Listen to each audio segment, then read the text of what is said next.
Hola, ¿qué tal? Buenas tardes, muy bienvenidos a este programa psicológico una vez más. El día de hoy, lunes 7 de febrero, vamos a estar hablando sobre un tema muy interesante. Bueno, les voy a estar comentando un poquito de lo que vamos a tener el día de hoy en esta transmisión. Vamos a estar hablando sobre la parte emocional, sobre la parte de controlar o gestionar las emociones. Básicamente existe la palabra gestionar, ¿no? Pero ¿cómo lo vamos a ir, o cómo le vamos a ir dando el enfoque para los niños, ¿no? O sea, ¿cómo ayudo a mi hijo a controlar sus emociones? Este es un tema muy importante ahora, el cual vamos a estar tocando, ya que ahora pues en el regreso a clases vamos a tener este tema muy seguido sobre las emociones en nuestros niños, ellos van a experimentar un sinfín de emociones. Entonces, el día de hoy vamos a estar abordando este tema, ¿no? Tanto del punto psicológico, como ya saben ustedes, de mi parte, y también de mi colega Medalit, la psicóloga Medalit, que también nos va a estar acompañando para dar muchos más aportes. Y sobre todo, no puede faltar, ¿no? Desde el punto de vista pedagógico, con nuestra querida magíster Brenda Alvarado, que más adelante también nos va a estar dando los aportes, ¿no? Y sobre todo, para las personas que van a estar atentas, comentando, les damos la oportunidad de que puedan preguntar, ¿no? Sobre este tema, cuáles han sido tal vez cuáles han sido sus dudas, etcétera, ¿no? Así que atentos y vamos a empezar. Bueno, antes que nada, les invito, ¿no?, a compartir esta transmisión, a que también le puedan dar like a la página y para que no se pierdan de las novedades. Entonces, vamos a ver. Bien, el día de hoy, como lo mencioné, en el tema de abordar las emociones, ¿no? Como papá, como mi rol de maestro, ¿cómo puedo ayudar a mi hijo a que pueda gestionar mejor sus emociones, ¿no? Y bueno, nos menciona aquí el autor Vizquerra, ¿no? Que la educación emocional es, bueno, educativa, es continua, es permanente y va a potenciar sobre todo ese desarrollo emocional, ¿no? Que es un complemento en el desarrollo cognitivo, o sea, para las capacidades que va a tener nuestro niño, habilidades de inteligencia, de pensamiento, etcétera, ¿no? Porque se complementa también la parte emocional con la parte cognitiva. Y esto dice que va a constituir a ambos elementos esenciales del desarrollo de la personalidad integral. O sea, quiere decir, acá nos dice un poco, ¿no? En palabras simples, que la parte emocional es un proceso que va a estar en constante desarrollo y va a ser permanente, ¿no? Entonces tenemos que complementarlo y esto complementa bastante la parte educativa, ¿no? Tanto académica, o sea, la parte cognitiva de nuestros hijos. Para que se pueda formar así, o sea, para que nuestro niño de esta manera desarrolle una personalidad integral, es decir, en todas las áreas que él tenga, ¿no? Puede ser por ahí en el área académica, en el área emocional, incluso en el área sensomotora. Todas esas áreas va a ser como que muy importante en la educación emocional. Y ahora, ¿de qué manera tal vez nosotros vamos a ir ayudando, ¿no? ¿Cuáles tal vez van a ser las estrategias? Ya que como papitos muchas veces nos ha pasado, ¿no? Que por ahí tal vez tenemos un caso, pero lastimosamente no sabemos cómo reaccionar ante ello, qué podemos hacer o qué estrategias, qué recursos funcionan.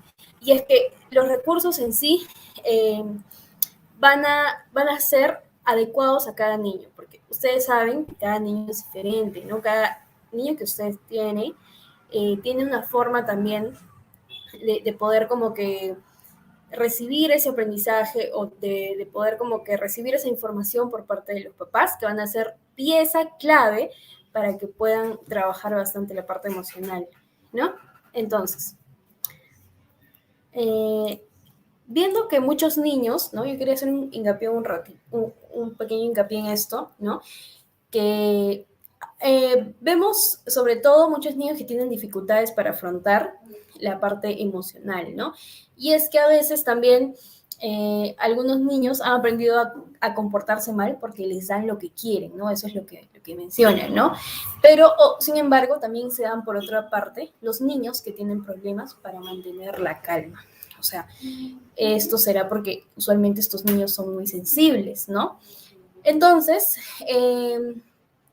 bueno, la buena noticia es que aprender a calmarse en lugar de comportarse mal va a ser una habilidad que nosotros también podemos enseñar. Y de esta manera, es por eso importante ayudar a los niños como que a comprender cómo van a funcionar sus emociones. Esto es muy importante para iniciar como que, ¿no? Para iniciar en la parte en la cual explicarles o no, o sea, explicarles cómo se van a calmar, porque a raíz de una emoción que va a surgir, ¿no?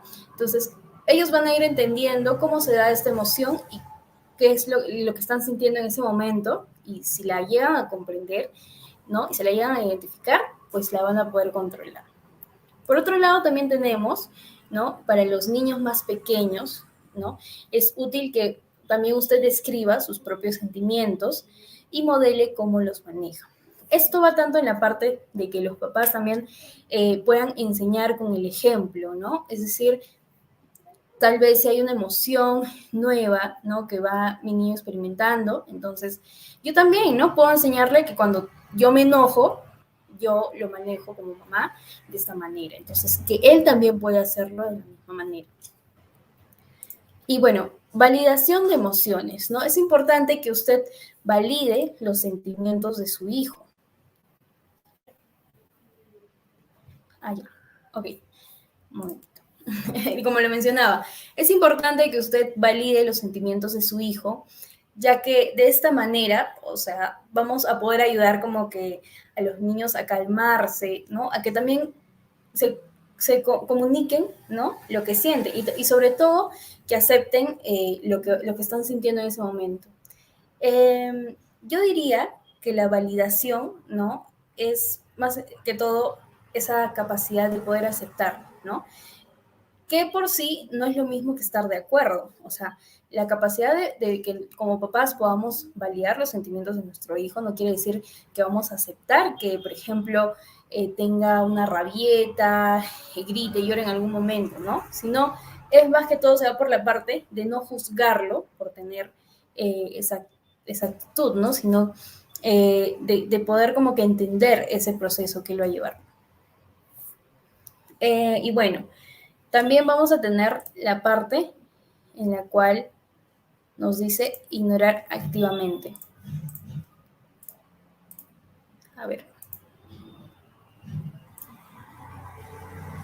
No sé si pueden ver la pantalla. Bueno, ignorar activamente, ¿no? Esto va más por la parte también de no prestar atención a la mala conducta, ¿no? Y es que a veces ignorar también comportamientos, ¿no? Comportamientos como, por ejemplo, las quejas o por ahí también algunos gritos, ¿no? Esto va a ser como que parte de un lenguaje inapropiado que los niños a veces aprenden, ¿no? Entonces, al nosotros poder como que reducir esas probabilidades de darle la atención cuando él está exactamente haciendo este tipo de conducta, ¿no? Una conducta que es obviamente una mala conducta. Entonces, la idea es como que, ¿no? No brindarle la atención cuando realice esa conducta. Pero también hay papás, por ejemplo, y acá, ojo, porque a veces cometemos el error también, de que cuando el niño realiza este tipo de conducta, simplemente lo ignoramos y lo dejamos ahí. No volvemos a hablar del tema, simplemente, ya, bueno, hizo un berrinche, yo como papá no estoy de acuerdo, me molesto y no le voy a dar lo que quiere, no le voy a brindar la atención. Está bien hasta ese punto en el cual él está haciendo en ese mismo momento el berrinche y no le estoy prestando la atención porque obviamente se tiene que ignorar esa conducta en ese momento, pero siempre es importante no dejarlo ahí, o sea, es decir, yo lo ignoro y ya lo ignoro, ignoré todo lo que pasó. No, sino también es importante que después de que el pequeño aprenda que no ha logrado, ¿no? El objetivo de que nosotros cedamos y le prestemos atención en ese momento, sino volver también después de ello a hablar, ¿no? Hablar con él, o sea, ya prestar atención a lo que ha pasado y de esa manera poder como que también hacer una reflexión, que el pequeño también aprenda un poquito de qué es lo que, por qué lo hizo, de por qué no lo debió hacer, y ahí se pueda como que emplear ya más comunicación y también nosotros podamos emplear lo que sigue. Acá en esta, acá le mencionaba, que es una atención positiva. Esta atención positiva, más que todo, va a ser como que una herramienta que los papás van a tener y va a ser de mucha ayuda porque esto va a poder como que influir en el comportamiento, ¿no? Del pequeño. Y esto va a ser como un dulce para los niños. Usualmente la atención positiva aumenta los comportamientos buenos, que es lo que obviamente como papás buscamos, ¿no? Entonces, cuando usted ayude a su hijo a lidiar con una emoción, usted tiene que primero observar los esfuerzos para calmarse, ¿no? Por más pequeños que sean. Yo diría, ¿no? Como por ejemplo, si su hijo está en medio de un berrinche, ¿no? Y por ahí a usted lo ve inhalar profundamente, ¿no? Puede decir, me gusta que tal vez hayas respirado profundamente y como que los dos se unen para respirar profundo y poder calmarse. O sea, es decir, brindarle atención positiva quiere decir que alguna conducta buena que el pequeño manifiesta en ese momento, por ejemplo, como lo mencionaba en el ejemplo, ¿no? Que él esté teniendo tal vez algún momento de enojo, de ira, pero solito llegue a calmarse, ¿no? Ya previamente a haberle enseñado. Entonces tenemos que prestar atención a esa conducta positiva. Entonces por ese lado va la atención positiva, ¿no? Y esto obviamente va a generar que el pequeño pueda aumentar, o sea, que haya una probabilidad de que pueda aumentar más este tipo de conductas. Y luego, bueno, por otro lado tenemos las expectativas claras también, ¿no? Que van a ser la clave de ayudar a evitar que los niños se desregulen emocionalmente, ¿no? Y es que esto va a hacer que sus expectativas sean claras y también puedan seguir rutinas constantes. A ver, por la parte de expectativas claras, quiere decir que, por ejemplo, sería otra forma de evitar es que los niños se desregulen emocionalmente, es que, por ejemplo, ellos pasan transiciones y cambios constantes, entonces, y esta a veces es la causa por la cual ellos llegan como que a un mundo de emociones en el cual se frustran, sienten ira, rabia, enojo, tristeza, ¿no? Porque estamos, sobre todo los pequeñitos que están en constantes transiciones, cambios. Entonces, las expectativas claras, ¿no? Quiere decir que nosotros le podamos proporcionar como una pequeña advertencia de que va a ocurrir un cambio, ¿no? Esto puede decir, por ejemplo, ¿no? El pequeño, yo les pongo como que ayudarlos a estar preparados va a hacer que ellos ya sepan qué es lo que van a hacer en un momento. Va por la parte, como les mencionaba, el ejemplo, ¿no? De poder decirles, en 15 minutos tal vez nos vamos a sentar a cenar, ¿no? Por lo que tal vez vas a tener que parar el juego, ¿no? Tal vez está jugando por ahí. En 15 minutos vamos a cenar, Rosita, así que por favor ve guardando ya tus juguetes, ¿no? Entonces la pequeña, de esta manera, va a ir como que ya preparándose, ¿no? Para que pueda ir ya a cenar y no sufre ese cambio, por ejemplo, cuando mamá llega, ya vamos a cenar, no has guardado tus juguetes, etcétera. Entonces, ese cambio inesperado de que ella ha estado jugando tranquilamente y de la nada venga a hacer otra acción, entonces no prepararla tal vez, esto va a ayudar. Y eso también va un poquito con la parte de que ellos van a volver ahora a las aulas, ¿no? Pero esto lo vamos a ir profundizando más adelante, ya con las preguntas. Entonces, como lo mencionaba también, lo de las expectativas claras a veces como que los ayuda también a los niños a tener más control de lo que van a hacer más adelante. Y esto reduce bastante también el estrés o la ansiedad que ellos puedan experimentar ante estos cambios, ¿no? Bien, entonces, ¿alguna pregunta tal vez hasta aquí? O por el tema, tal vez vamos a hacer que Medalit entre para que nos pueda, ¿no? Dar un poquito, unos alcances más sobre este tema tan bonito. Y ahí tenemos un saludo también de Jacqueline Zarango Guarnis. Hola Jacqueline, ¿qué tal? Buenas tardes, maestras, Dios les bendiga. Muchas gracias. Por ahí Norma también nos menciona, ¿no? Buenas noches, Miss Almendra. Hola Norma, ¿qué tal? Buenas noches. Entonces, no se olviden de compartir, por favor, esta transmisión y hacer que esta información valiosa pueda llegar a sus papitos, ¿no? Listo. Entonces, por ahí tal vez se encuentra Medalit para que nos pueda brindar un poquito más los alcances. Hola, Si tienen buenas preguntas, noches. Hola, Almendra. sí. O si tienen preguntas también puedan ir formulándolas, ¿no? Hola, Almendra. Sí, de hecho, como estabas comentando, Almendrita, es un tema súper importante, ¿no? De hecho, el control o el manejo de emociones, se podría decir que es muy importante, ¿no? Enseñarle a los niños tal vez que a modular o enseñarle que tal vez estos sentimientos, de repente, el control de manejo de emociones es muy importante en la edad infantil, ¿no? Porque si bien es cierto, desde esa edad ya empieza a generar estas emociones o es un aspecto fundamental en en el desarrollo emocional del niño, ¿no? Porque para ello podemos decir que tal vez para poder tomar una decisión, cuando el niño se encuentre de repente en una situación en la que él tenga que decidir, es ahí donde el control de emociones, el niño lo tiene que manejar de acuerdo a la edad, ¿no? De una manera adecuada. Exacto, definitivamente. Lo que mencionas es muy cierto, Medali.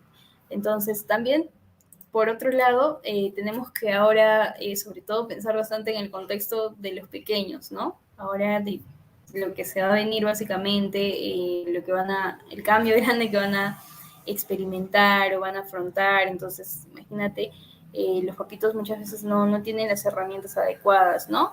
Entonces, Así es. por ese lado también, yo sé que muchos acá que se van a ir conectando recién, van a ir formulando tal vez sus preguntas, ¿no? Tal Así vez es, Almendra. algún comentario adicional que quieran mencionar, Sí, de hecho quería teniendo comentarles, ¿no? En obviamente en este cuenta el tema, como contexto. Ajá. de hecho, como lo habías mencionado, el primer paso para esto es, como si bien es cierto, el tema de hoy es cómo ayudo a mi hijo a controlar sus emociones, pero para esto el primer paso es enseñarle al niño o es enseñarle al infante a que aprenda a identificar y a reconocer sus estados emocionales. Es decir, por ejemplo, este podría ser el primer caso para poder controlar el estado emocional, ¿no? Por ejemplo, yo le puedo enseñar a mi hijo o a mi niño, le puedo enseñar qué emoción está sintiendo en ese momento y qué conductas les lleva a eso, ¿no? Es decir, por ejemplo, yo le puedo enseñar una emoción o puedo decirle o puedo darle un ejemplo, ¿no? Digamos, el enojo. ¿Cómo actúa él cuando se siente enojado o cuando se sienta con ira? ¿Cómo se enfrenta él frente a esta situación? ¿Cómo reacciona? Ese es el primer paso que deberíamos tener para enseñarle al niño Claro, porque cada niño es a controlar diferente las también, emociones. ¿cierto? Cada niño es Exacto. De diferente, hecho, cada niño tiene una forma de reaccionar. también considero que deberíamos como que rescatar o enseñarle tal vez o mostrarle, ¿no? Al menor cuáles son los beneficios de pensar antes de actuar, ¿no? Antes de que el niño de repente nosotros como digamos, ¿no? El niño, digamos lo que quiere hacer su rabieta, ¿no? O el niño quiere explotar. Enseñarle tal vez cuáles son las consecuencias o cuáles son los beneficios que, ok, mejor primero pienso y después actúo, ¿no? Porque qué Exacto. consecuencias le puede traer estas actitudes posteriormente, ¿no? Y para ello podemos enseñarle tal vez a un niño, en vez de explotar, podemos enseñarle a que respire, ¿no? Nos controlamos, nos sentamos en un lugar o paraditos. Por ejemplo, yo podría contar del 1 al 10 y respiro profundamente. Y lo hago con Hay el menor. distintas formas de poder regular emociones, ¿no? Entonces, por aquí también te cuento que tengo otra pregunta.